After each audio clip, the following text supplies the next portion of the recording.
Hi everyone, and you're all very welcome to this third seminar series of the Transform Work events here this week in DCU. My name is Edel Conway. I'm Professor of HRM and Organisational Psychology in DCU Business School, and I also lead the Future of Work strand within IIDB.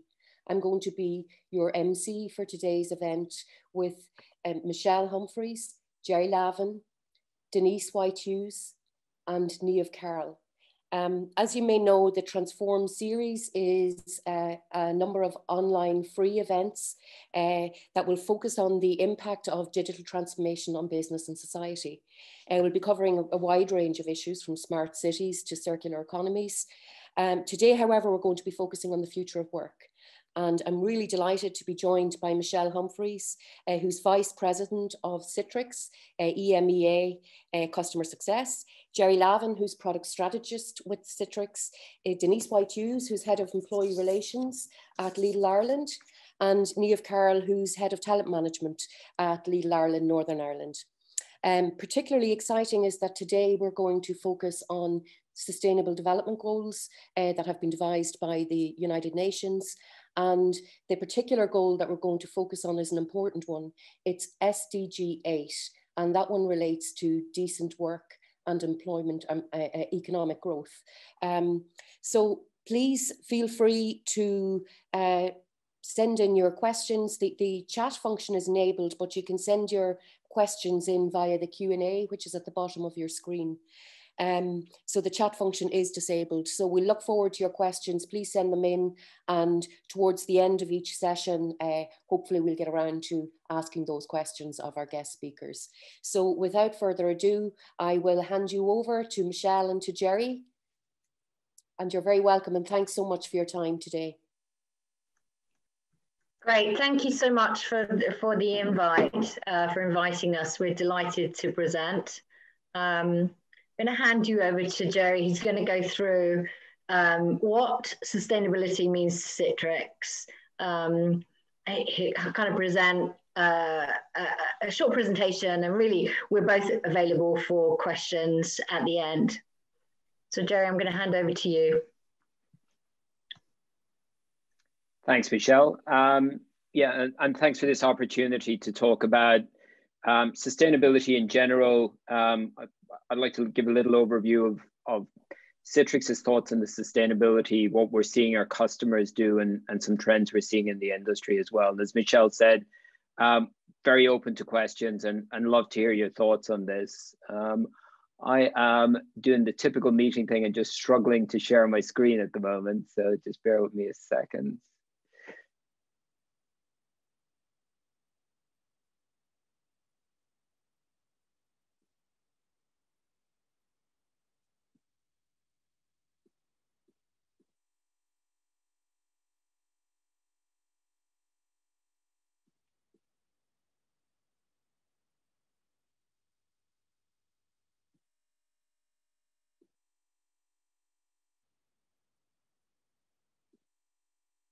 Okay.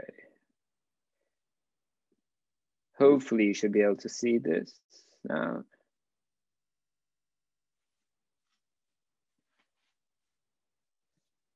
So sustainability, and specifically our view on sustainability. I'd like to start by just talking a little bit on how we position or how we discuss sustainability with our customers. Edel already mentioned the UN Sustainable Development Goals, and we've used that as kind of a basis of our framework for discussing this and looking at what we can do as an organization, both to become more sustainable ourselves and to support our customers.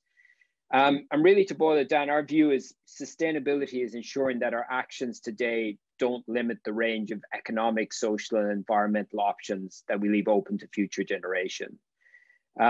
We believe that we as an organization have a large part to play in supporting business models for our customers. And they in turn, through the power of business, through governance, through working cross-organizationally, can have big impacts on resource utilization and our approaches to the development of the economy as well. And this is backed up by a lot of key trends that we're seeing out there. I just pulled some of these. This is constantly shifting space. But we're seeing growth on the economic side. We're seeing growth in the government side as well. Pressure from the ECB, changing in EU policies, announcements in the UK and in Ireland around, green industrial revolution. The Project Ireland 2040 has a major bioeconomy element in there as well. We're also seeing shifts on consumer and end user side as well. So there's a very interesting search trend from Google. In the last 40 days, they've seen, in the first 90 days rather of the COVID pandemic, they saw a 4,500% increase in people searching for how to live a sustainable lifestyle. We're seeing as well regulators and government bodies putting increased pressure on organizations as well to decarbonize, to support the UN development goals, to make better decisions for the planet and better decisions for the employees as well. From a Citrix perspective, we see two major areas where IT, and again, for those of you in the audience who may not be aware of us, Citrix is an organization that is helping our customers transform and move to digital workspaces to achieve business outcomes for their employees, helping them work from any location, helping them support their staff to be their most productive. And part of that is looking at IT efficiencies and areas that we can both help those individuals and organizations be more productive, but also help them achieve their sustainable goals as well. So through research that we've done internally and with third parties, we found that IT uses about 10% of all business electricity in Europe, and that commuting approximately accounts for 27% of all miles traveled. Now, when we add those up, we see that electricity accounts for 2.3% of global emissions. So they're created by ICT, and by that I mean both server farms themselves, but also the cooling, the aircon related to those as well, end user devices and the manufacture of those. And commuting accounts for 2.8% of global emissions. So combined, that generates 2.7 billion tons of CO2 every year that's released into the atmosphere. And to help you picture that maybe a little differently, the amount of forestry required to sequester that is equivalent to the size of Canada and Greenland combined. So every year, we're pumping enough CO2 into the atmosphere that will require exceptional levels of tree planting or other methods to remove that from the atmosphere. And we can see this as an impact. This is a graph from the NOAA on climate change, looking at trends that we're seeing within carbon dioxide concentrations within the atmosphere. And we can see that we're at an unprecedented point, and that makes for an uncertain future. And obviously governments and organizations and individuals are aware of that. That underpins a lot of the actions that we're trying to take to move to a lower carbon economy, but at the same time address the needs of individuals as well, to have a reasonable place to work, to have good expectations of good outcomes. Now, if we want to take a positive from this stat here, that 50% of IT greenhouse gas emissions are driven by inefficiency. The positive for me is that it means we have something we can double down on. We can look at how we can tackle those inefficiencies. And I'll talk a little bit more detail on that as I go through the rest of this presentation. But from our perspective, we really see this as being driven by inefficient devices, the end user devices that people use to get their work done on a daily basis, inefficient data centers where the servers that run those applications are hosted, and unnecessary commuting. And I know the last one, may seem a little bit of a strange topic for us in this current situation where none of us have done very much commuting, probably in 2020. I know I've done a lot less than I used to, but the trends we're seeing of a gradual return to work will mean that this is going to become an important topic again. And I think it underpins another topic as well. Where do we do our work? Do we have a workspace, an area that we're free to think, that we're free to innovate, that we're free to do the work that we need to do, or is it tied to a specific place? And I think there's both obviously carbon or decarbonization benefits to decoupling work from a specific place, but there's also benefits to the individual as well. Benefits around work-life balance, benefits about democratizing the access to work, and benefits for an organization to open up and tap into other talent pools, other parts of the workforce that weren't available to them if everything was tied to a specific geographical location. So we at Citrix have really looked at 4 key areas where we can help our customers around decarbonization, around achieving ESG goals, to make them both a more sustainable organization from an environmental viewpoint, but also a better place to work as well. So those are around low energy device choice, secure, flexible remote working, low emission efficient cloud computing, and extending device useful life cycle. So we're going to start off by looking at power consumption. And we're going to use an example of a company with 1,000 users. So a mid-sized company, 1,000 users, you can picture whoever you'd like for this. But again, with a very traditional mix of device types in there, some laptops, some desktops, people working from office locations.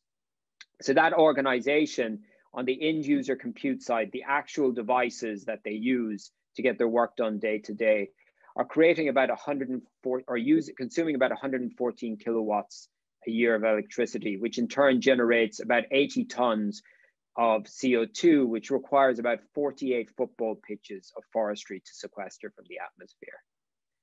Now, if we look to move those organizations to more efficient computing devices which are lower energy and better managed, and we have a very good case study on this with the University of Cambridge, who we helped to move from high energy desktops to highly efficient Raspberry Pi computers with no knock-on detriment to the end user experience. I think that's the piece that's key.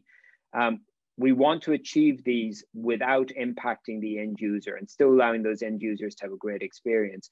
We saw we're able to achieve a 90% emission reduction on average, and more for some organizations as well.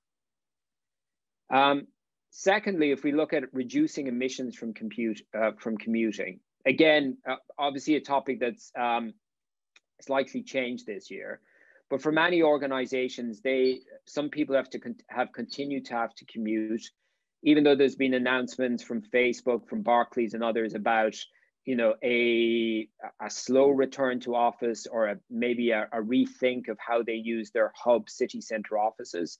There will be a return to commuting. And commuting is important. Seeing your colleagues, the social aspect of that, the interactions, the options to brainstorm together and come up with ideas in unstructured ways are important. What we're talking about here is unnecessary commuting. What in many organizations presented itself as presenteeism. You had to be in the office to be seen to be doing work. In the UK, where this data is based on,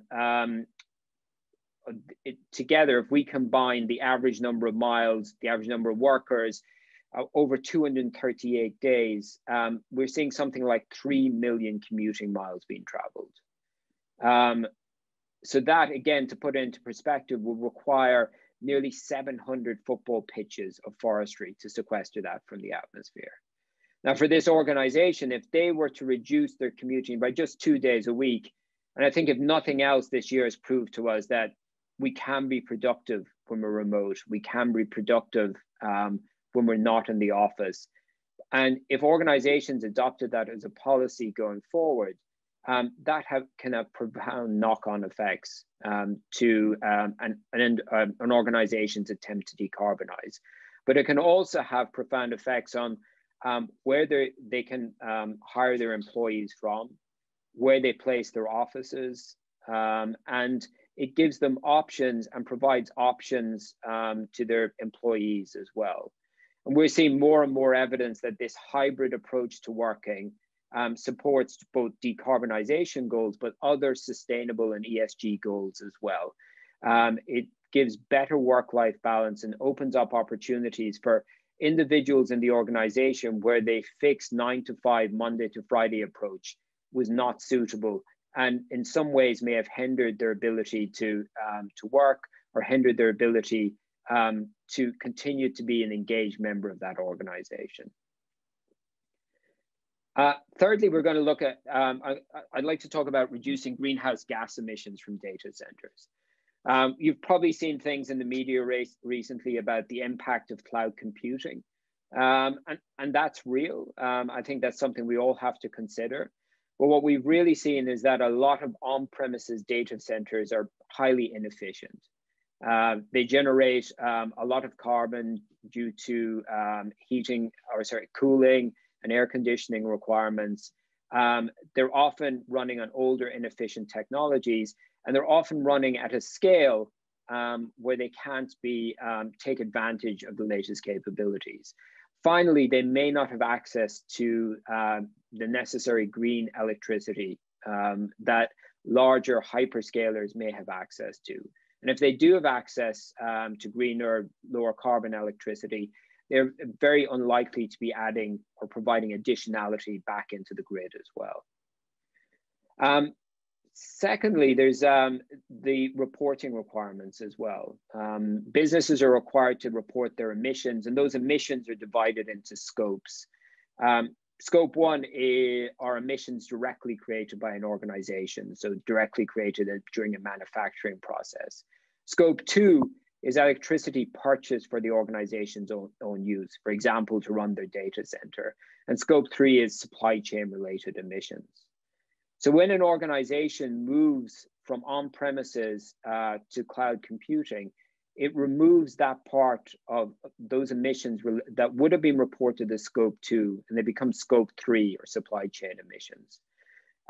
This has benefits to organizations. The majority of listed organizations and private sector organizations and public sector entities have to report those scope emissions. So it simplifies the reporting. But this isn't just some attempt at greenwash and moving those numbers are kind of fiddling the books. It's really an opportunity to take inefficient, energy-hungry computing, move it to the cloud where it can access and take advantage of carbon zero computing that's provided by Microsoft, by Amazon, and by Google as part of their platforms as well, and continue to take advantage of the developments that they have there in their moves to move beyond carbon neutral into carbon negative, and as they develop newer capabilities to sequester and move carbon that they've previously created. Finally, I'd like to talk a little bit about extending the life cycle of devices. So we talked already about the ability to move to lower powered devices, and that becomes possible because of the way we manage the delivery of the compute. So by that, I mean that if the power hungry part of the computing is happening somewhere else in a data center and public cloud, the endpoint where the end user can consume that computing doesn't have to be as powerful. So it could be a Raspberry Pi, as I mentioned earlier, it could be a low powered Chromebook, it could be a tablet, rather than a higher powered device with all the management overhead and the power requirements of that. But what if an organization has already invested heavily into devices and doesn't want to necessarily refresh those? What we can look to do for that organization as well is extend the device because a large part of the greenhouse gas emissions are created during the manufacturing phase of that device. So if we can extend the usability of that device beyond the traditional 3-year life cycle refresh out to 5 years, we've even worked with some organizations to get that to 7 years, we have the opportunity then to provide both a great experience to the end users, and to help drive down costs for organizations as well. But all of that while achieving reduction in greenhouse gas emissions and at the same time reducing the amount of electronic waste that's going into landfill. So some of the changes that have occurred over the last few years have made it more and more difficult to recycle economic waste. Electronic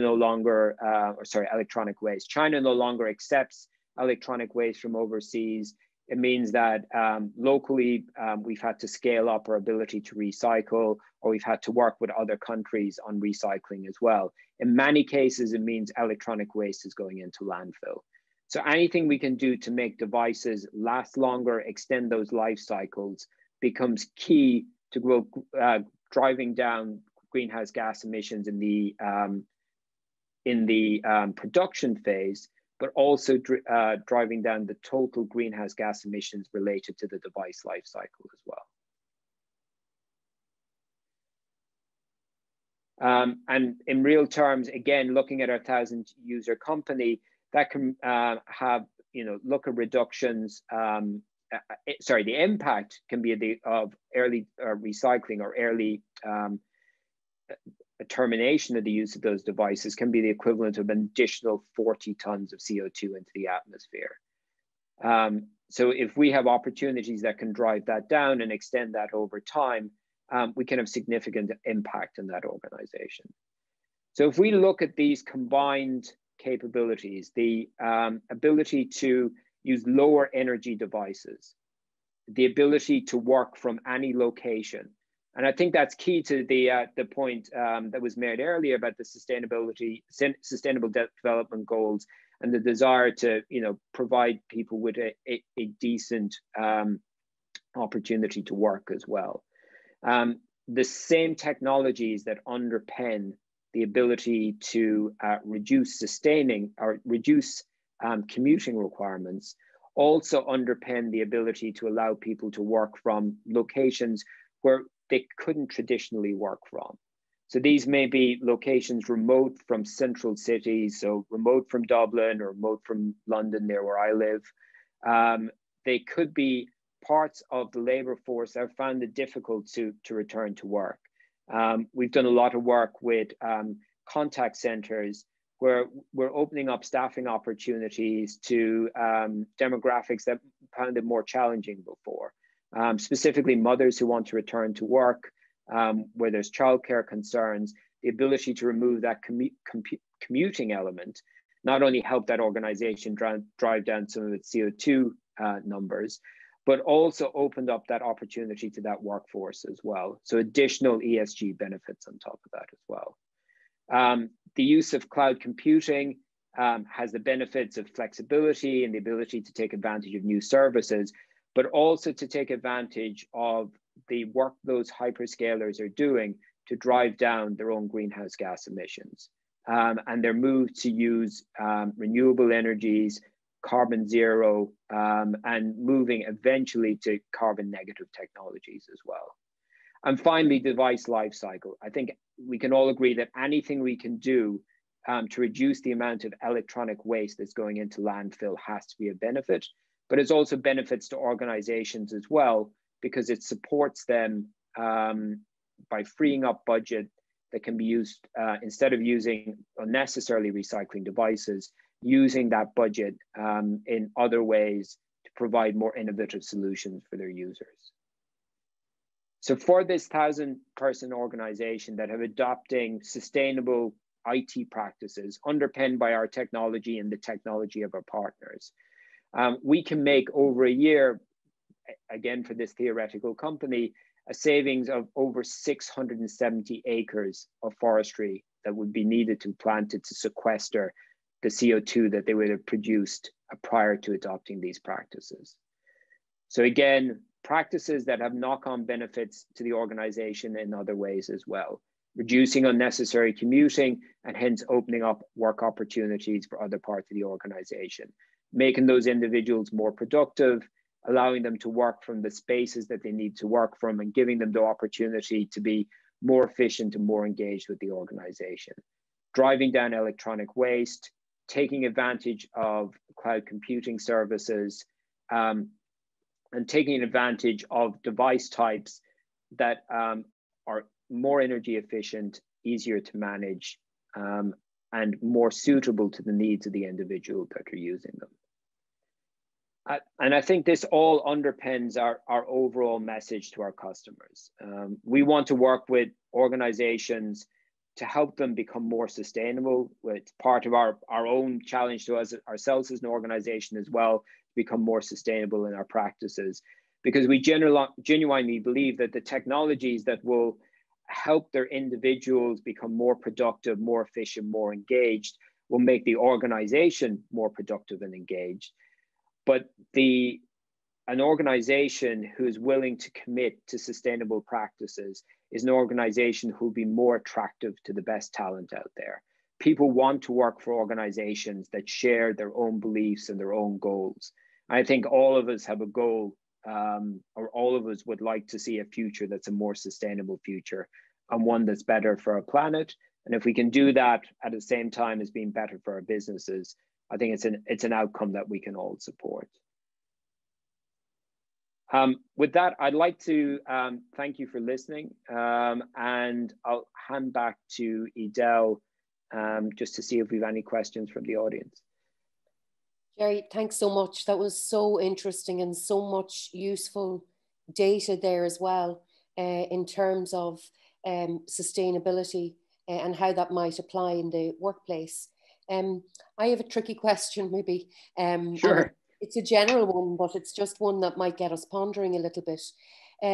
If we have less commuting, and if employees are working from home and they're not driving, and there are good savings from that, and if we have large offices that are now, let's say, operating at half capacity, and that's a good thing, hopefully, as well.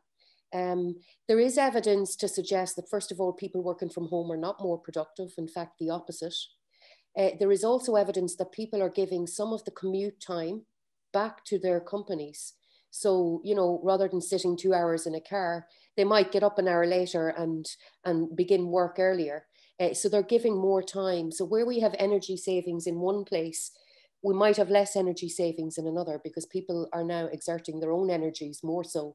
And there are, you know, claims for increased pressures and job demands, and maybe Sure. burnout of working from home. And also the energy that is being saved by people not being in their cars and in their offices is being transferred to the home. So I'm now using my electricity and, you know, so on, to be able to work from home. And so is there a shift to workers now in terms of energy, in terms of personal energies, and in terms of, you know, using our electricity and so on to work from home? So, Edel, that's probably about 5 hours of conversation we could have in there, but I'll do my best to try and unpick that a bit.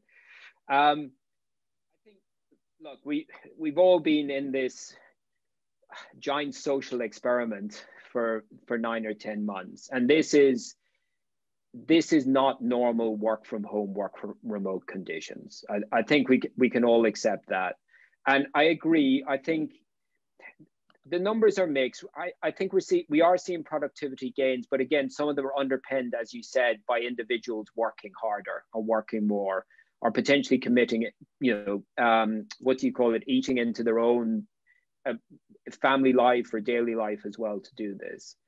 But we're also seeing, I think, individuals who are making this work for them. So I think, if anything, we're in the infancy of remote work. And I think some of the trends that I'm seeing are a move away from remote work being seen as a HR conversation to one where it's a board level conversation.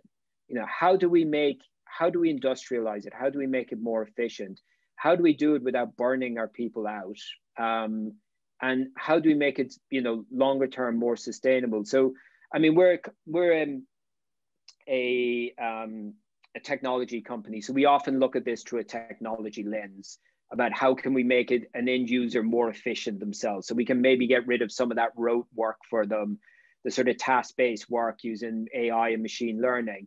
But that's only part of the solution. I think it's an important part, but it's only part.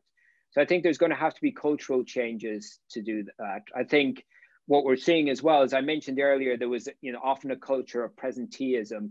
We now almost have a digital presenteeism culture, where if you're not on Teams or you don't respond to WhatsApp or whatever in 5 seconds, you feel like your life's going to come crashing down. So I think there has to be a change in that. Sometimes that has to come through leadership. Sometimes it has to come through HR policy. So this is an evolving space. I think the other part on the energy use is a very interesting one. There was an article, I think I was reading in the FT today, about how the UK housing stock is some of the most inefficient in Europe. And having grown up in Ireland, I don't remember the insulation in my house being much better either. So, so there's a lot of work to be done in that space as well. I mean, the future, you know, they're talking about hydrogen boilers, about biomass, about, you know, energy or heat pumps. That's still 10 or 15 years away.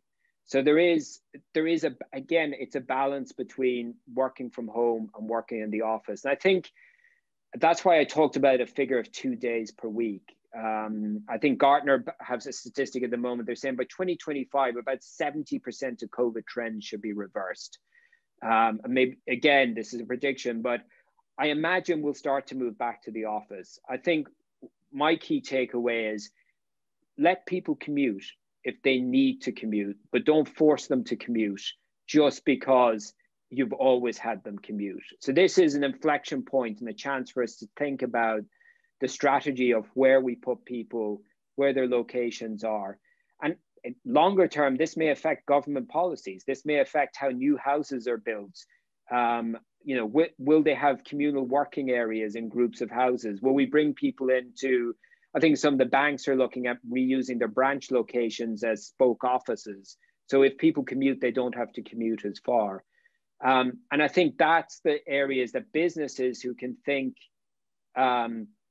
differently and creatively about this are going to have real advantages. But I mean, it's a huge area, but I do genuinely think that if we can decouple work as a place from work as a thing you do, irrespective of where that is, it opens up possibilities, some of which have positive impacts on sustainability, some have positive impacts on work-life balance as well.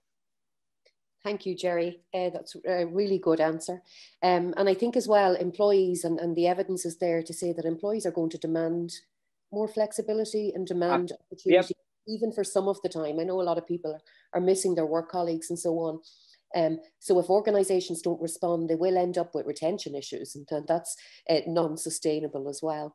I have a question here from Niamh, and you did touch on it in your earlier presentation, but Niamh wants to know, in marketing, is your team finding it difficult to come up with creative ideas in the virtual setting in comparison to being able to be in person and be able to bounce ideas or suggestions off people in the office? And maybe either Michelle or Jerry can answer that for us.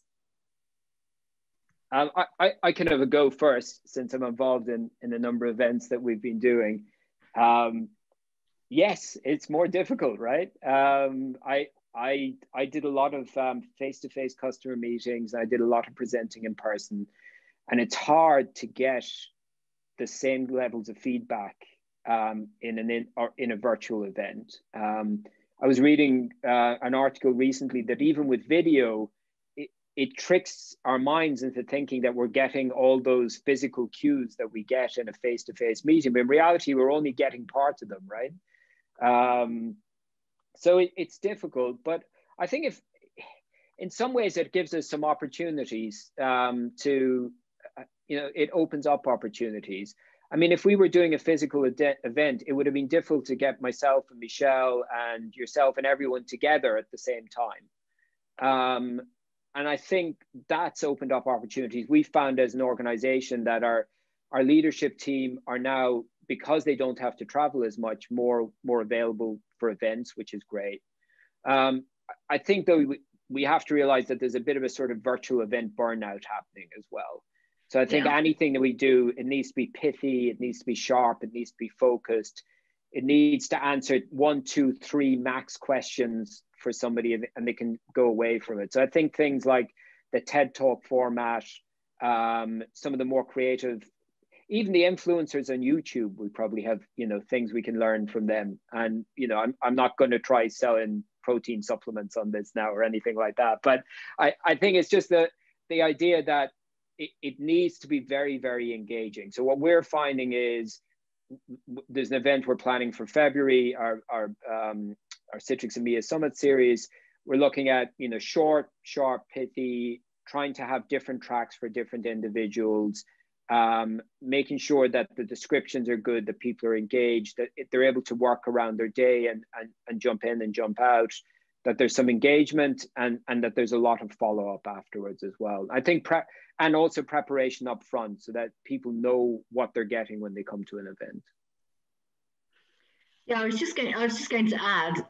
I've just written an article in Women in Leadership, and it's made me really look at my diary and like, have you got necessary appointments in there? Are they really impactful? It does make you rethink that and really, you know, manage your time a lot better. We also, just on a kind of team morale level, keeping our team engaged.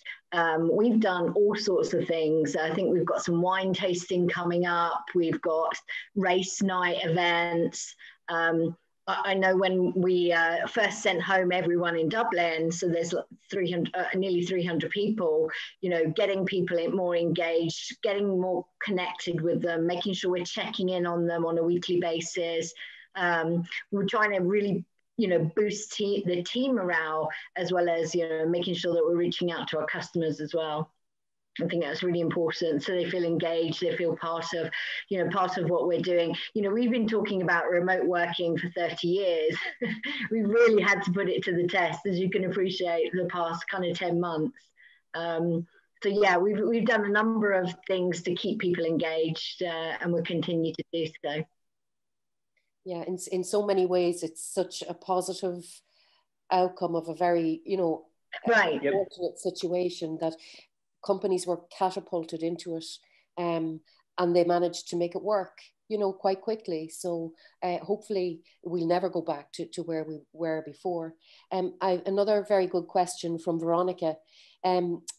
She wants to know, like, related to extending the life cycle of devices, given that many electronics companies' business models build in planned obsolescence or limited backward compatibility, even just when it comes to cables and chargers and so on, is government intervention a must to enable this goal? So I think for most of our sustainability related topics, it's going to have to be a mixture of government and governance. I don't think it can purely be driven by government policy. We're going to have industry themselves look at the benefits to them. I think the problem is, you know, we're a consumer society. Part of this is driven by our own behavior. We like shiny new things. So that's again driving the cycle of upgrades and driving the interest in the newest thing. So we have every October we have big release events, September, October, big release events for new electronics coming out. I think what we can look at is, again, there may need to be government pressure on this. I think if we as organizations and individuals are probably going to have to look at ways that we change our behavior around this as well.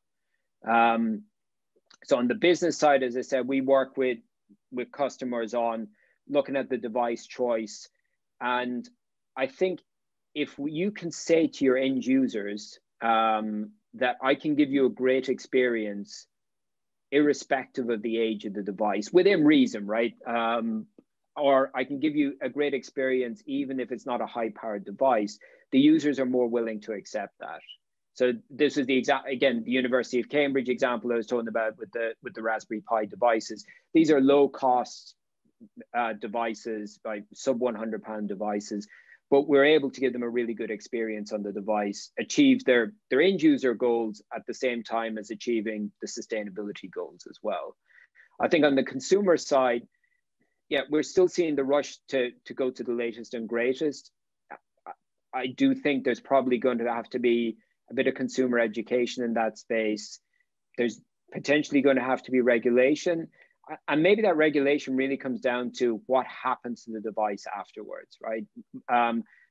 So a lot of the organizations already, or a lot of the companies already have recycling programs. I think that's an area that we could strengthen things in. So forced recycling, more support with electronic recycling, a better ability to extend the life cycle of those devices as well. And I think that the overlap of the consumer space into the business space has meant that, again, business leaders, IT leaders are under pressure to supply the latest and greatest.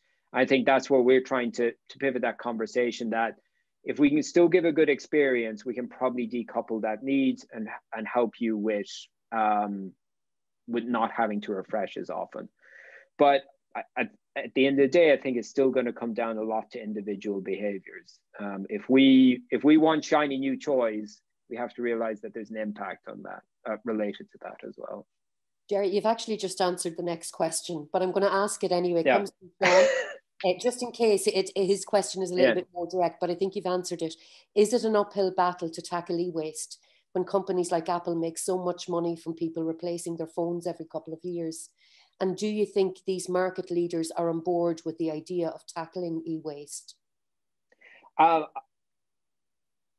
can't speak for Apple directly, but I think they realize as well that there's both a sustainable or an environmental and a PR disaster waiting to happen, or at the beginning of happening. I think they have a realization themselves. If you look into Apple's own reports on this, they invest heavily in recycling. They're trying to move away from, dependencies on sort of rare earth elements.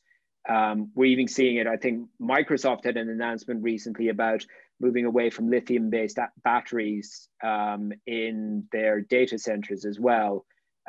So there's a race, right? There's, on one side, there's consumer demand, and there's the demand on an organization to achieve numbers. And then there's, on the other hand, there's a realization that this isn't sustainable long-term. So again, I think it comes back to there needs to certainly be regulatory requirements here as well. There needs to be changes from individual behavior.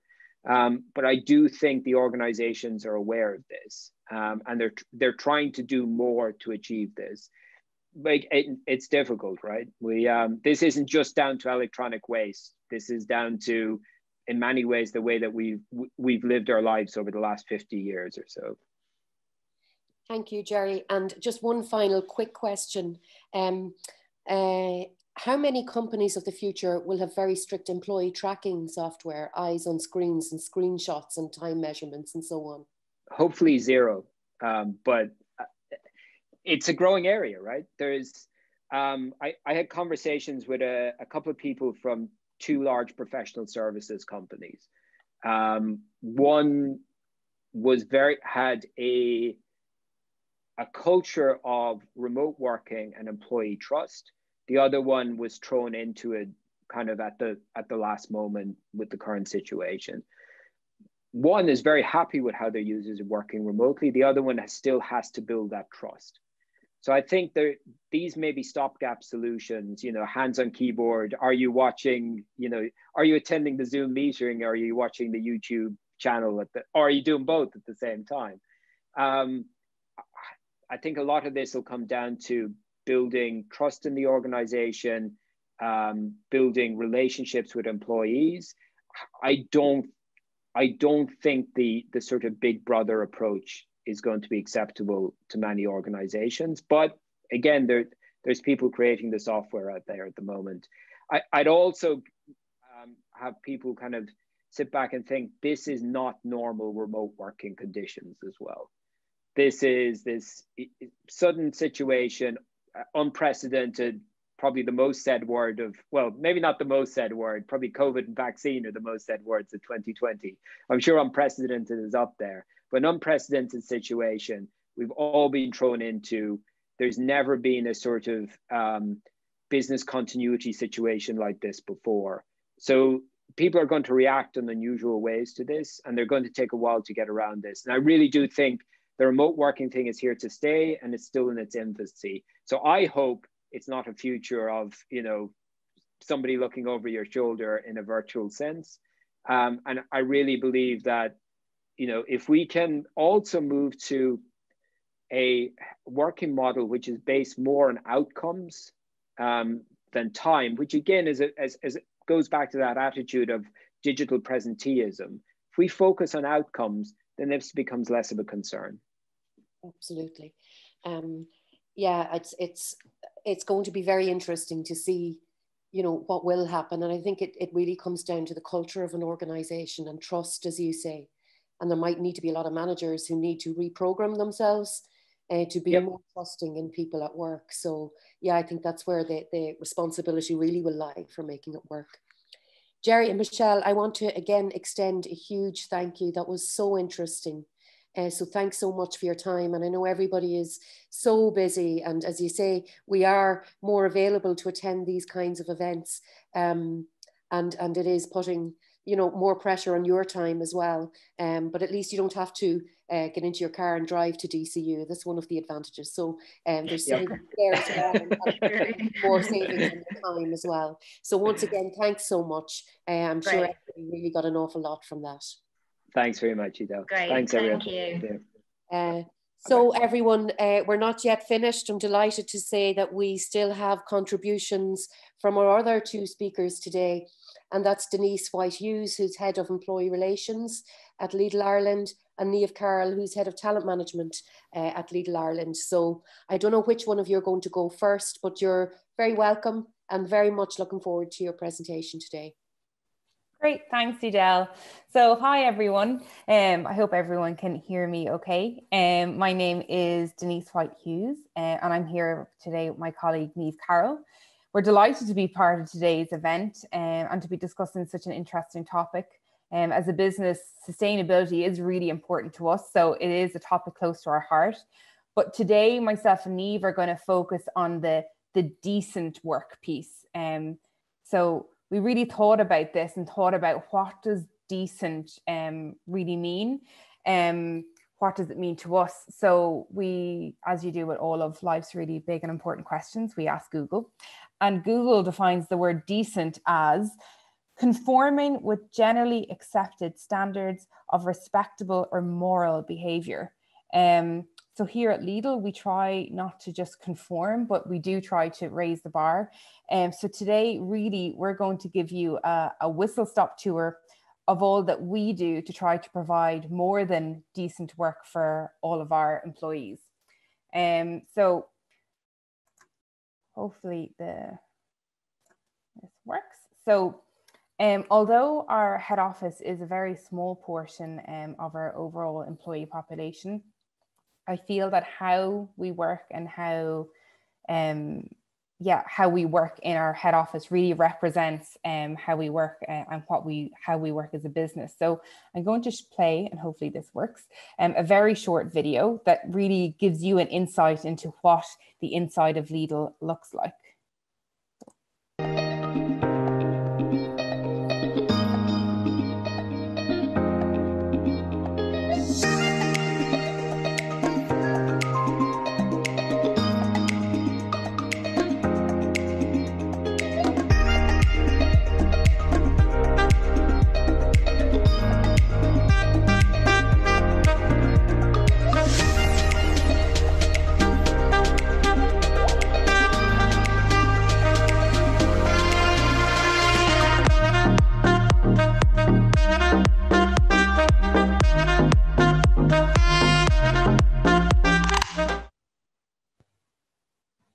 Great, it worked. So that's a quick insight into, oh, I don't want that to play again. There we go. Into what our head office looks like. And just as I said, to give a brief oversight of who we are as a company. So we opened our first stores in Germany in 1973. And throughout the 1980s had huge expansion throughout Germany. In the 1990s then started our international expansion predominantly within Europe. In 1999, we opened our first store in Northern Ireland, and we celebrated our 20-year anniversary here in the Republic. It was in 2000 that we opened our first store. In 2001, we had over 190 stores and growing. In 2017, we entered the US, which has been a massive project, and lots of our colleagues from Ireland went over to help with the setup. Yeah, and as of 2020, we have over 200 stores now in Ireland. When we talk about Ireland, we talk about the entire island. So, and that's really a brief history of who Lidl are. So today we're active in 32 countries, over 10,000 stores, with an employee base of over 287,000. We have 160 distribution centers. And as I said, the expansion in the US is fast and yeah, extensive. Within Ireland then, so our head office is based in Tallaght, with over 350 employees, although not all there today. Most of us are working from home. We have over 200 stores and 4 distribution centres. So we have one in Charleville in Cork, Mullingar in Westmeath. We have one in Newbridge in Kildare, and also then in Nuts Corner in Northern Ireland. And we have over 6,000 employees then on the island. So as I said, with our stores, we have over 200 with over 3,000, well over 3,000 estate employees in our stores. Our warehouses, we have the 4 distribution centres with over 700 employees there. And in our head office, then we have over 27 departments with over 350 employees, all of which are mostly remotely working now. So who we are, really, and this kind of comes back to who we are and how we provide the decent work. So Richard Branson famously said, clients do not come first, that if you take care of your employees, they look after your clients. And this quote, I suppose, really resonates with us because we do honestly believe that our employees are our greatest asset. Our values are the core to everything we do. So as cliche as it may sound, no 2 days are the same in Lidl. We are extremely fast-paced with high levels of responsibility. And with that comes trust, respect, and recognition from the company, but also from each other. We are a dynamic and high-performing cohort of employees who never forget that the customer is at the heart of everything that we do. So I'm going to look at those values a little bit more now, because as I said, that comes down to how we provide that decent work. So our first value, as I said, is respect. So how we define respect as part of our DNA is that Lidl is a melting pot of our ideas and people. We respect each other's differences and we're consistent and fair. But we also respect our workplace, our products and their origin and our customers. And sometimes respect is really as simple as helping each other out. It's hard work being this dedicated. A helping hand shows that you care. In regards to responsibility, then we serve the nation, and that's a huge responsibility. As individuals and as a business, we are role models in every community where we work, to our customers and to each other. Each and every one of us shares in that responsibility, and we are always prepared to step in when tasked with challenges. And I know COVID is like the ongoing topic for every conversation at the moment, but we've really stepped up to the challenge this year. But being one of the few retailers that remained open throughout this entire pandemic, all of our colleagues really had to step up to a challenge that none of us could foresee. We don't just serve the local community, we're an important part of it. We have to be the best version of ourselves every single day. Yes, we're a shop, a warehouse, a support office, but we're also responsible for serving the next generation, for fueling Ireland, and for giving people great food and great service that they can afford. Trust, our customers trust us to provide the best produce, the freshest food, the tastiest treats, and a centre aisle full of the best deals in the market. We trust each other to work hard, work smart, and to bring our expertise and enthusiasm to work every day. And you can trust that the business to recognise your efforts, giving you the training and development you need, but also trust you with the freedom to be brilliant. Recognition. So Honest feedback is so important. If any of us can do things better, we must. That's how we stay ahead of competition. But even more important than that, it's recognition for a job well done, whether it's financial rewards, promotion, a senior manager recognizing what a colleague does for a business, or just a simple thank you from a customer. That's what gets us all out of bed in the morning. So that's who we are and what our DNA is.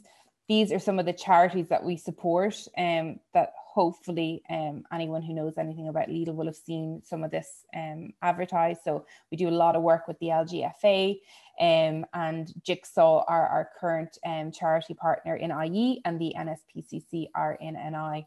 And then there's a number of other causes that we support. So really, to kind of get back into how we provide or more details about the decent work. So we have 6,332 employees across the island of Ireland. To date in 2020, we've received 103,769 applications for positions, and we've hired 1,992 new people in 2020. So some of the benefits at Lidl. So something that we are extremely proud of is that we offer above and beyond what the minimum wage is, and that we have continually matched the living wage for all of our hourly paid employees. That for everybody else within the business, we have extremely competitive salaries, and we benchmark our salaries again using market research on a yearly basis to ensure that we are always being extremely competitive with what we pay. We have other nice benefits like a Christmas Savings Club, which I know is always a nice benefit come November when that gets paid out. We provide health insurance through Leia for all of our salary paid employees. We have bike to work schemes, a pension scheme. So once you're in employment over 1 year, you can apply to be part of our pension, which is a really nice perk. We have an employee assistance program, once again, we use through Leia, which is available to all of our employees, which is really, really fantastic addition. We have banking at work, fuel discount cards, and then actual fuel cards for employees who have company cars. And also something that's not the norm in the retail industry is having the paid and fully paid maternity and paternity leave.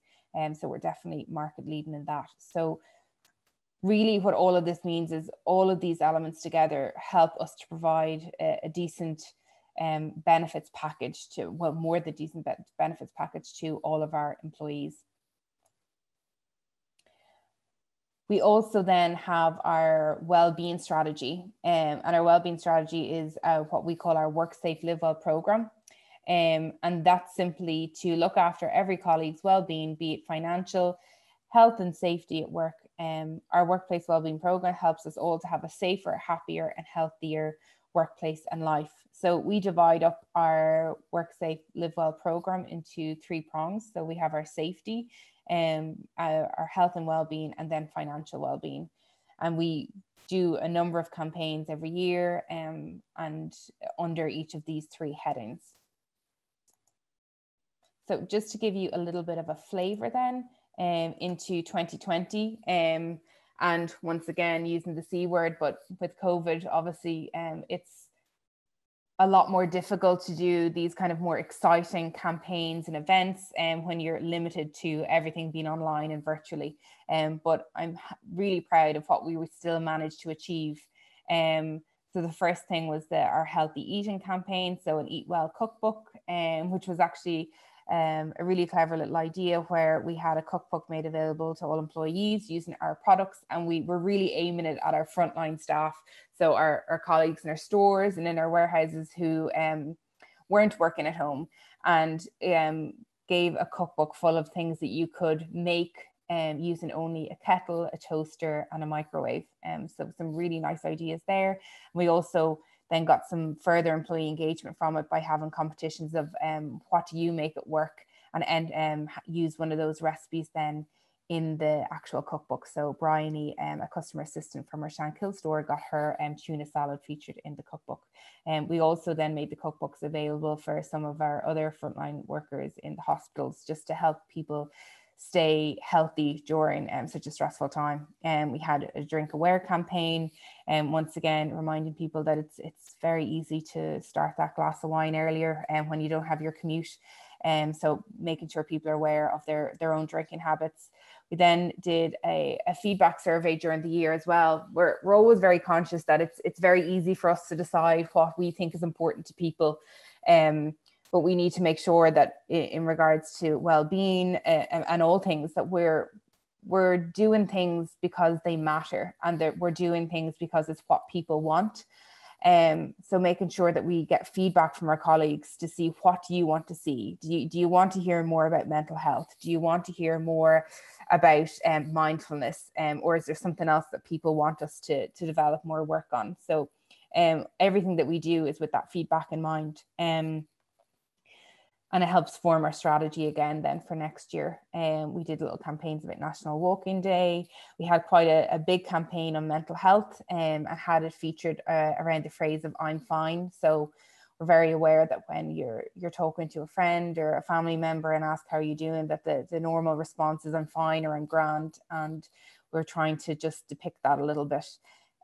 We rebranded. I talked about the maternity and paternity paid leaves, and we developed that kind of leave program and rebranded it. So we now have our Loopy Loo family leave program, which brings all of our family leaves together and trying to be more inclusive. So previously, when we talked about leave, we would have talked a lot about maternity leave, but now with the paternity leave, parental leave, the new parents leave, there's so many different leaves, trying to bring it all together and to be a lot more inclusive, and a lot more not just about our female colleagues, and really bringing it, trying to merge our internal and external brand better. So Loopy Loo is our kids range that you might have seen in store, and so merging those together. And we also were really happy to launch an additional leave program, which is our fostering leave program, which now gives people paid time off to apply to be a foster parent and do part of their training, and then an annual entitlement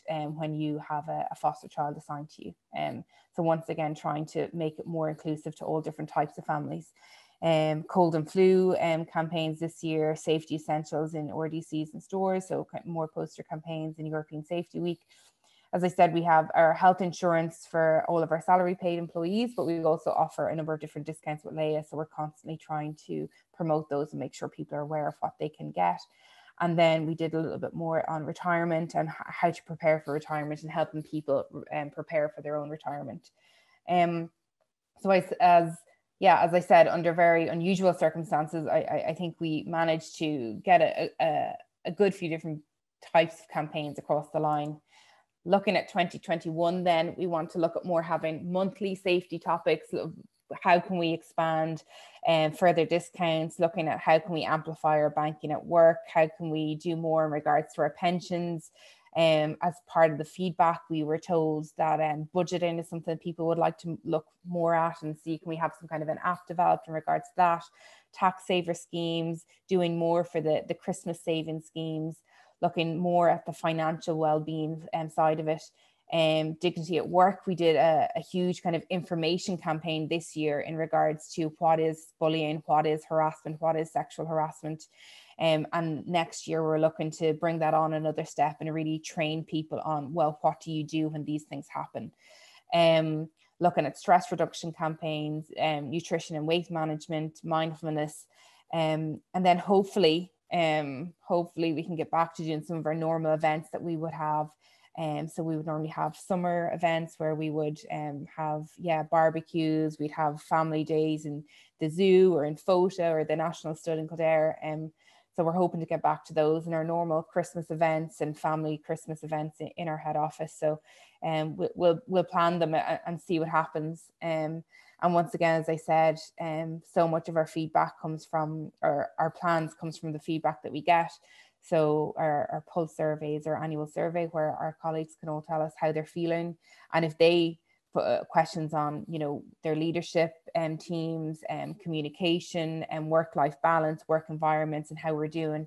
And once again, that helps us to ensure that we are providing good work and good employment for all of our colleagues. So I'm going to hand you over to Niamh now, who's going to talk about how the development programs that we offer people.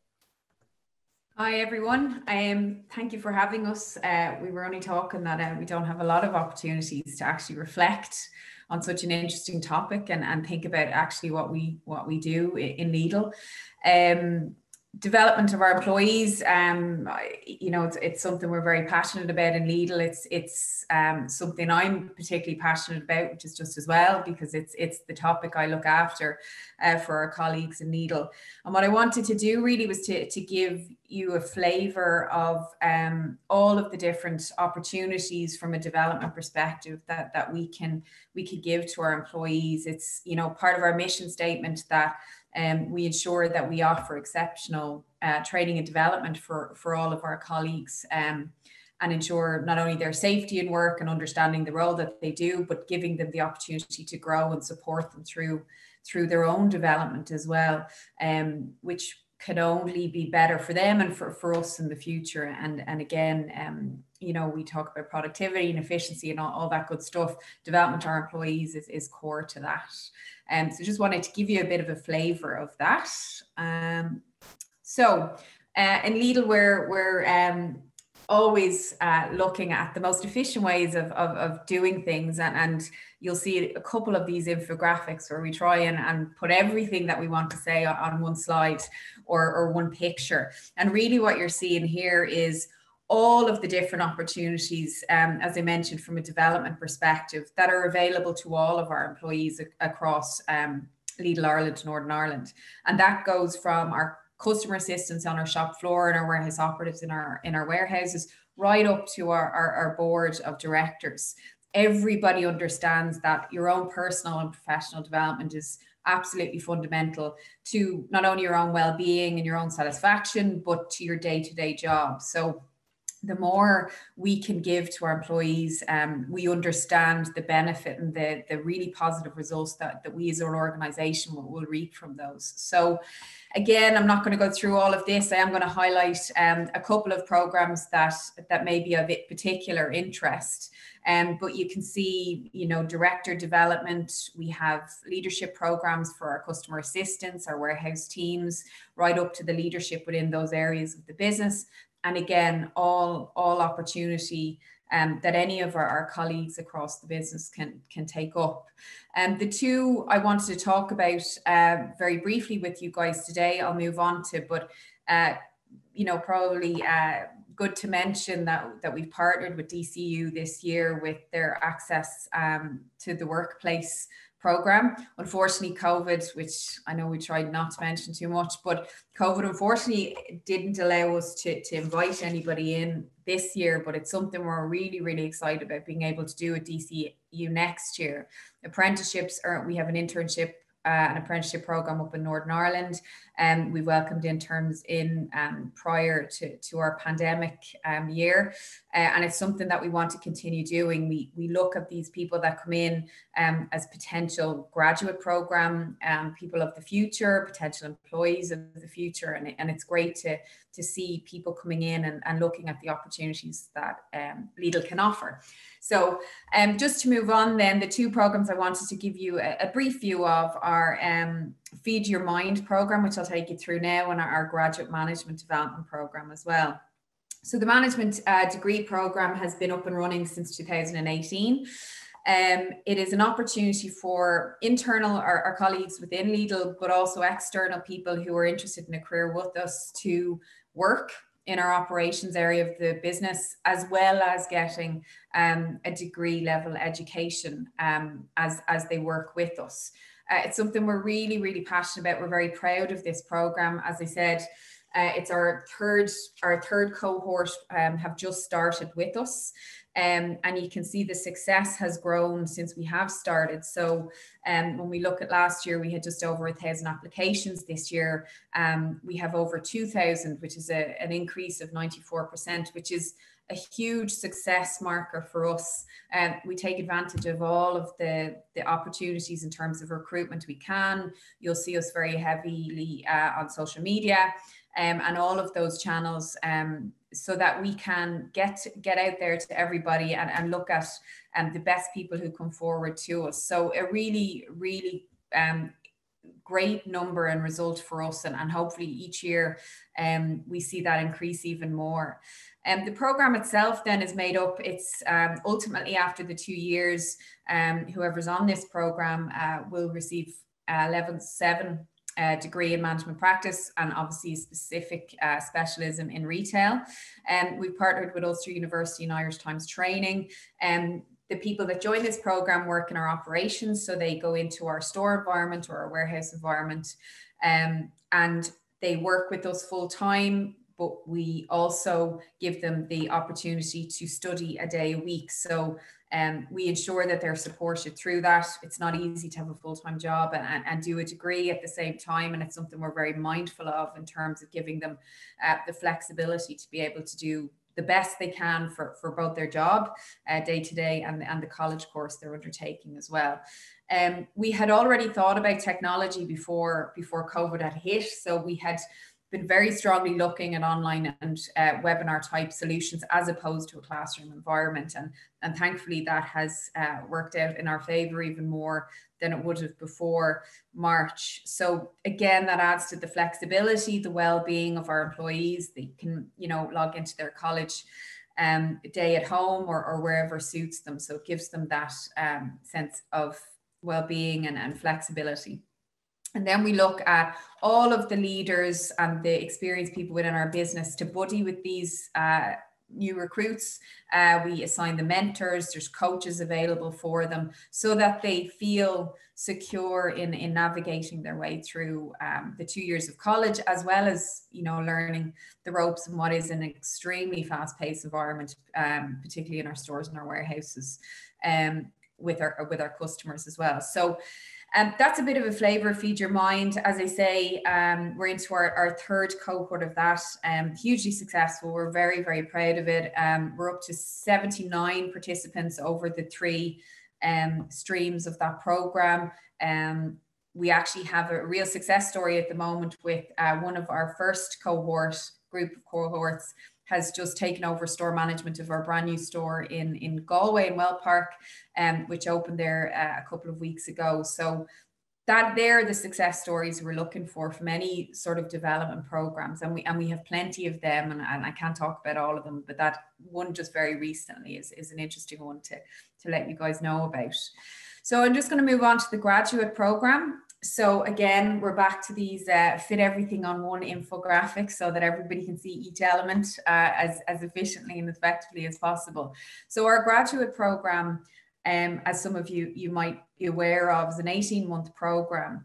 The real emphasis here is getting to know Lidl and the business that we are in.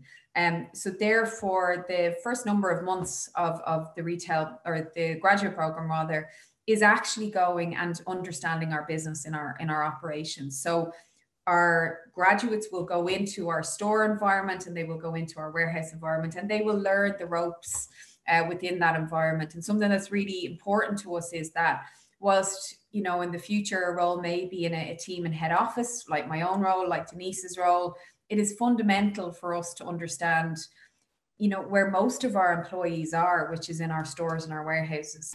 And therefore that element of the program is hugely important, and something that, you know, impacts on really positive results through a head office role potentially in the future, because there's an understanding there of what our teams in store and our teams in warehouse are going through on a day-to-day basis, and potentially looking at ways that can be improved, and listening to feedback and all of that good stuff, as well as understanding our customers, who, you know, are obviously at the heart of everything that we do.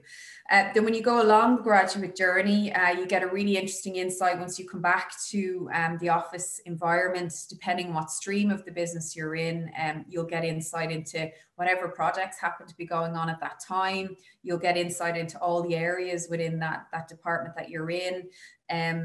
It's real hands-on experience. You're more than likely going to be handed a project to own and to see through for your graduate program, and have that real ownership of every element of it, and learning your way through it.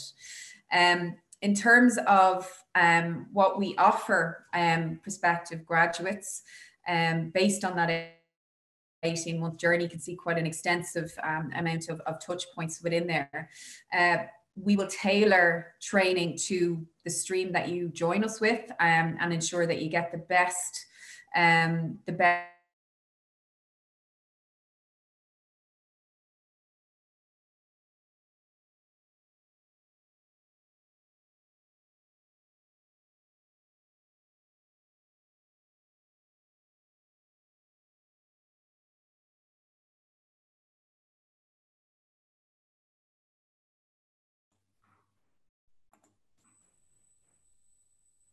Hi, I'm guessing Niamh is having some connection problems there. I'm not sure, Molly, if you can give control back to me for the slides and I can attempt to take over from Niamh, and when she can come back in, then I'll let her take back over. Great. Oh, you're back, Niamh. I was just about to steal your thunder. Okay. Seven months and never drops in a Zoom call, and today it did. Apologies. I was hoping that wouldn't happen, but thankfully Denise, my trusty sidekick for this part, was ready and going. So look, I don't know whether you heard the last part of this piece, just in terms of what we offer. Really strong package when you look at lots and lots of different graduate programs, and hopefully we're viewed as one of the best out there, and we've a couple of awards in the past to justify that. So just in terms of the recruitment then, again, successfully, like the Feed Your Mind program, our application numbers just keep going up, which is really amazing. It gives us a huge pool of people to be able to select from, and just goes to show, the strength of the program that we offer. And again, we take it as one of our markers of success that, if there's so many people looking at our graduate program, then we must be doing something right and something that interests them. So just those success stories. So just a couple very quickly. Owen Hurley, we have, who's with us at the moment. He joined with us in 2015. He actually joined through the finance and accounting stream. He then got an amazing project where he was reporting directly to Jake Store Concept. He then progressed on to head of stock accounting, and then took a complete change of scenery and has moved to our purchasing department, and is now a senior buyer with them.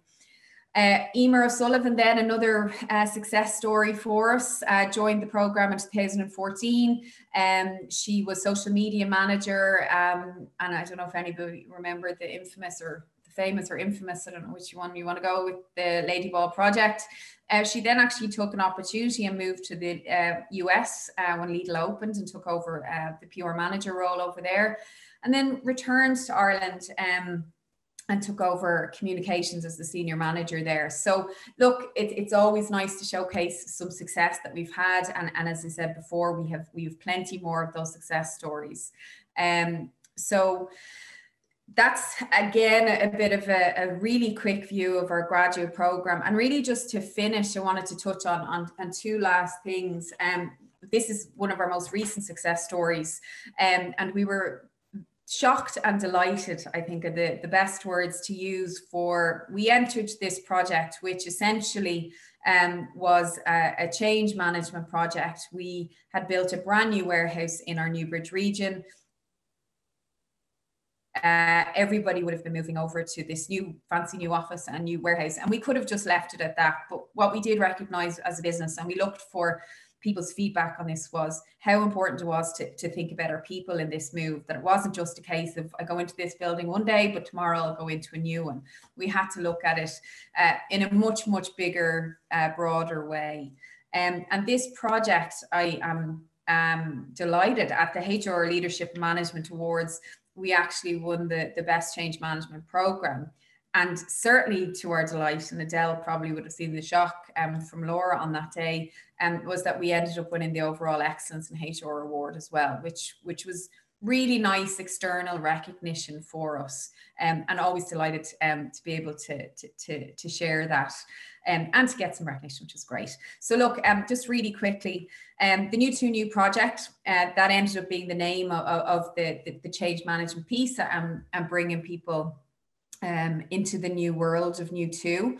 It was really about empowering our employees and recognizing, as I said, that need for, you know, that transition piece to be something that we took as seriously as the building being built, you know, what furniture was going in, how's the IT structure going to be done.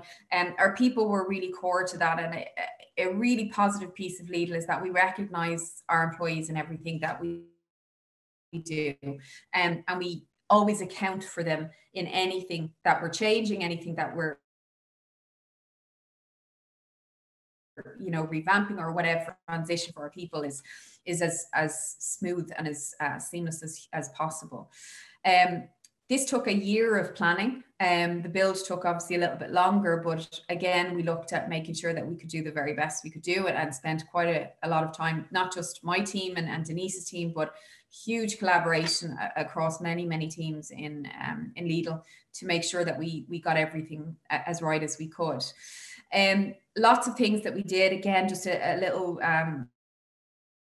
insight. We did a lot of leadership workshops. So obviously recognizing that the leadership in Newbridge region in particular was fundamental to ensuring our colleagues were secure and comfortable with everything that changed and was changing for them. So we wanted to make sure that at the very senior level, we were getting those leaders involved and engaged and motivated to drive this piece. We also looked at, sorry, I got a bit excited there. And all of this work that we did over the 12 months built up to the opening day that was on the 29th of October last year. All of the regional distribution centre employees attended. It was opened with great fanfare, ribbons cut by some of our longest serving employees down in the region in Newbridge. Niamh, our regional director, gave a speech to open up, and we created a day that was fun and engaging and gave people a really good insight into their new world. We had different stations built around Newbridge, the new Newbridge. We had a gym tour, which you know, was something very new, and again feeds into the well-being for our employees.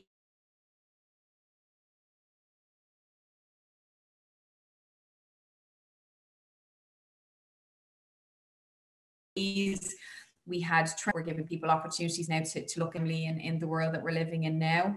And we looked at different elements like that. And it was a really interesting, successful day. And ultimately it gave people the opportunity to be enthusiastic and enjoy, make the change enjoyable, which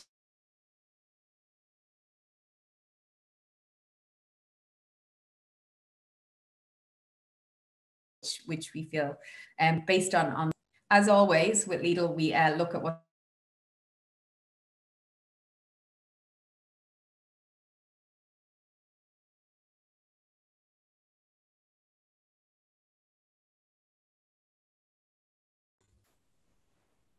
the results will be.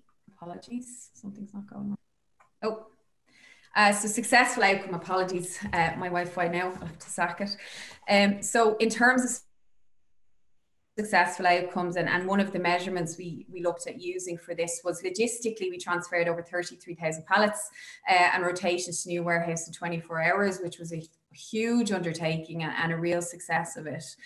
There was virtually no impact on store, which again, there could have been huge impacts, which not only would have affected our store teams, but our customers as well. And we, from a human resources perspective,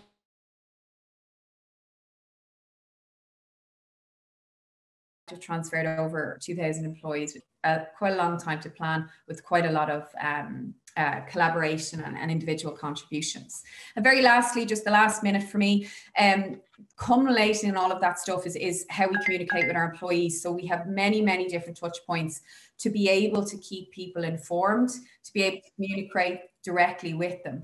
And you can see there's just some images of the app that everybody can access. We have screens in store that all of our teams can get information of, and that screen there is just one of those screenshot of different opportunities they have to look at different pieces. So look, I think that probably wraps it up, and probably over time, as I usually am with that stuff. And look, I guess any questions you have, this was just a montage, a nice way to end our piece today. So that's us. Denise and Niamh, I want to say a huge thank you.